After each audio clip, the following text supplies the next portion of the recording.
Hey guys, I hope you're all doing really well this week. I was looking around eBay earlier on this week and I found a number of motherboards that were not powering on in a local shop. So I decided to take a chance on when I bought them. So this is what I got: a Dell Latitude E7440 i5-4300U. It's a laptop motherboard, LA9591P, and it's not powering on, and I paid €20 for this. So this is what it looks like.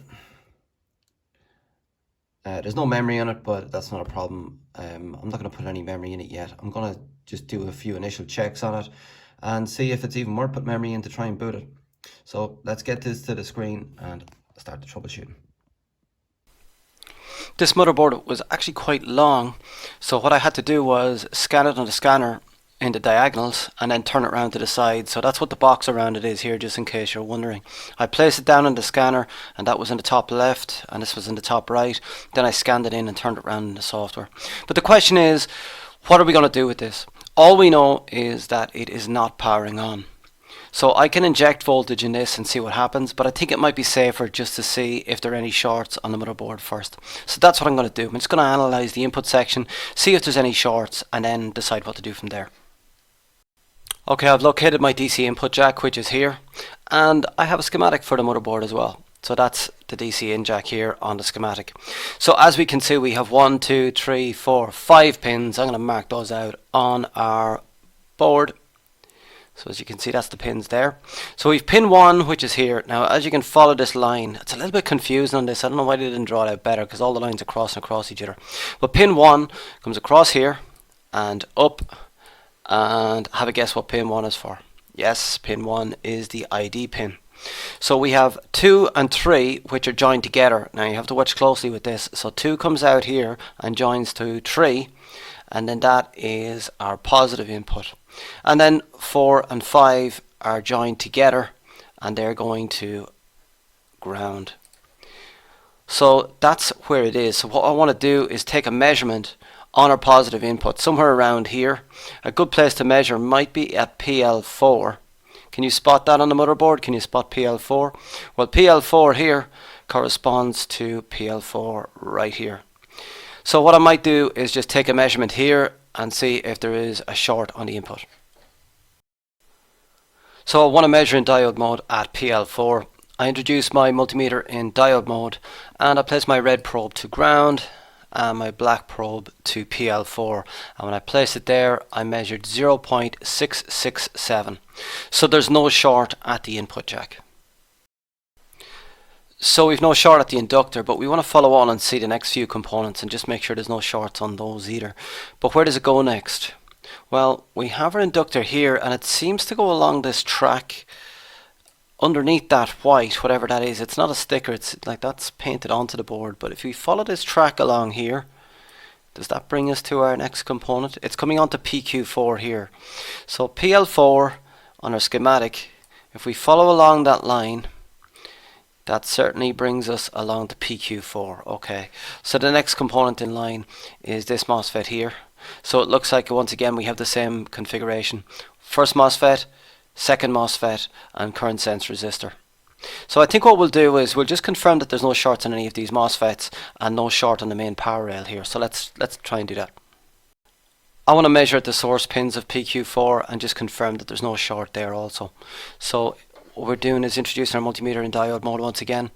I'm going to mark out the pins on this just so it's helpful. So we've our 3 source pins here, our gate pin here, and our 4 drain pins on either side. So I place my red probe to ground, my black probe to the source pins, and we find that there is also 0.667 here, which makes sense because there's no components between the inductor and this MOSFET. But either way, there's no short at this point either.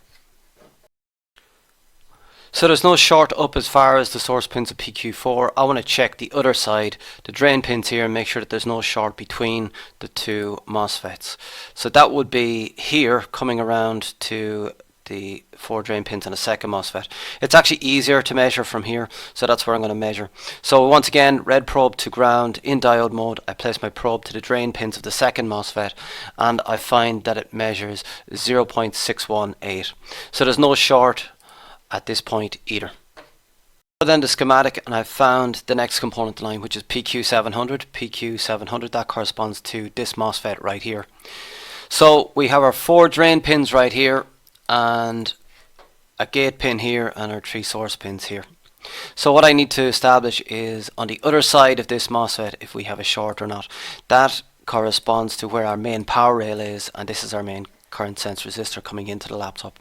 So I place my probe to the easiest place to measure the other side of this MOSFET, which is this current sense resistor right here, and when I place it here I find that it measures 0.001.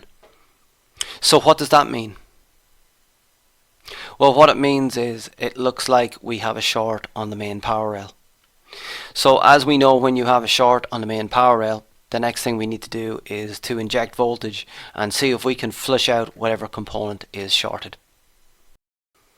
Okay, so I'm going to inject voltage into where we determined that there was a short circuit, which is at this power resistor right here.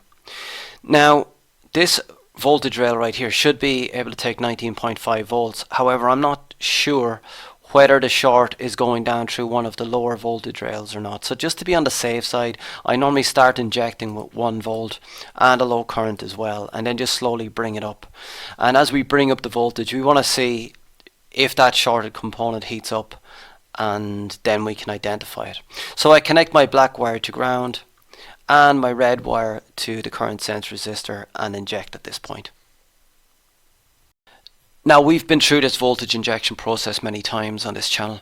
What we do is we inject a small voltage with a small current and slowly bring it up, and eventually what will happen is we will touch around the board at a certain point and we will find that one of the components is heating up when you put enough voltage and current into the board, and that is your shorted component. We usually then just remove that and replace it if required.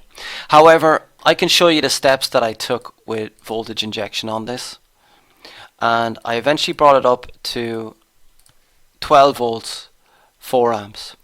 Now at this point, the wires that were carrying the current onto the board were actually getting hot, but nothing on the board was getting hot.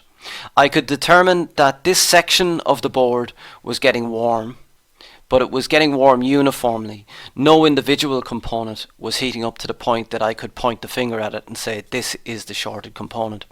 So just to be on the safe side, before injecting any larger current or voltage onto the board, I decided it might be a good idea to look at the components around this section and see if I could identify any of them being damaged. One thing I was conscious of when I was doing the voltage injection was that there's a capacitor here, and the way the wire was soldered onto the board made it difficult for me to get a proper hand onto this to see if this was the component heating up.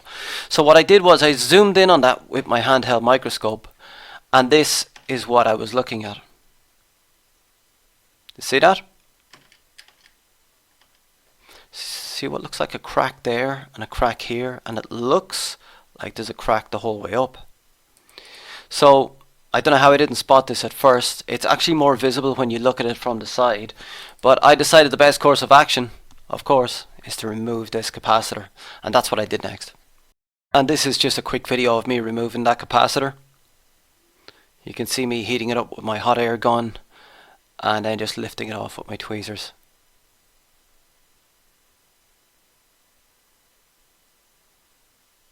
These things can be quite stuck on.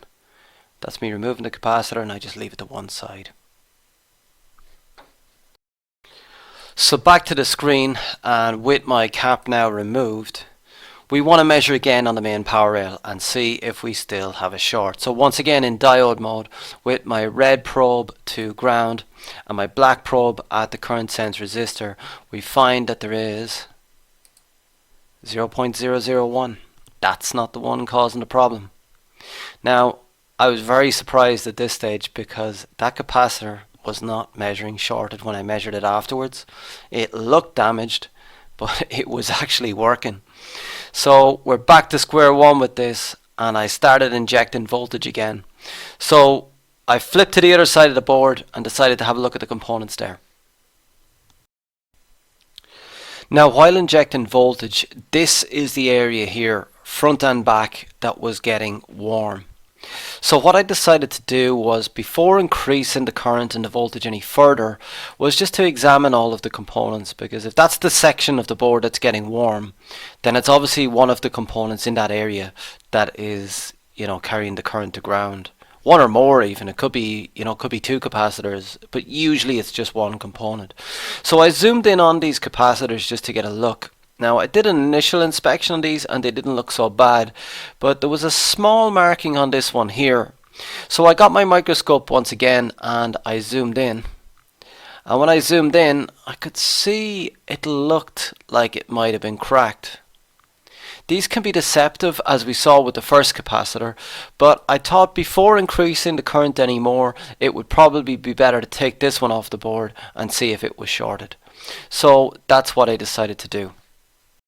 And this is a quick video of me removing that capacitor. So I just put a bit of flux on it. I came at it with my hot air gun, and as you can see, it eventually comes off the board when the solder melts. And that's it removed.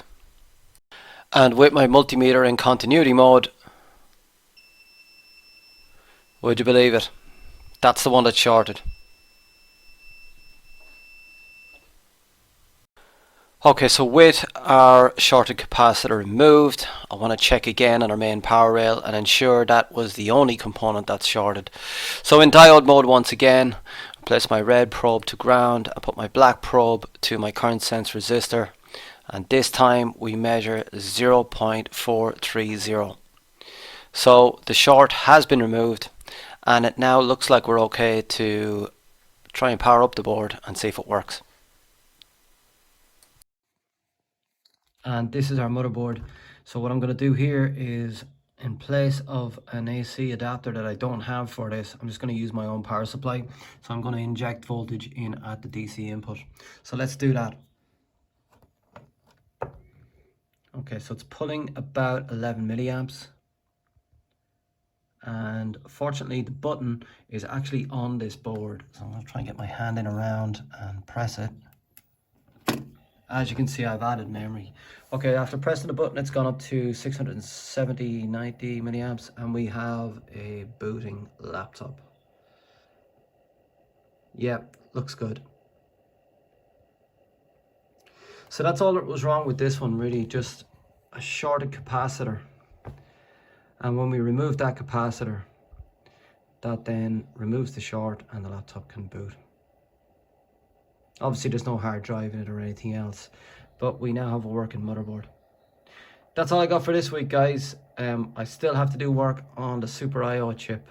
I'm still working on that video, but please like and subscribe, and if you have any comments, just please post them in the section down below, and I'll talk to you next week. Thanks.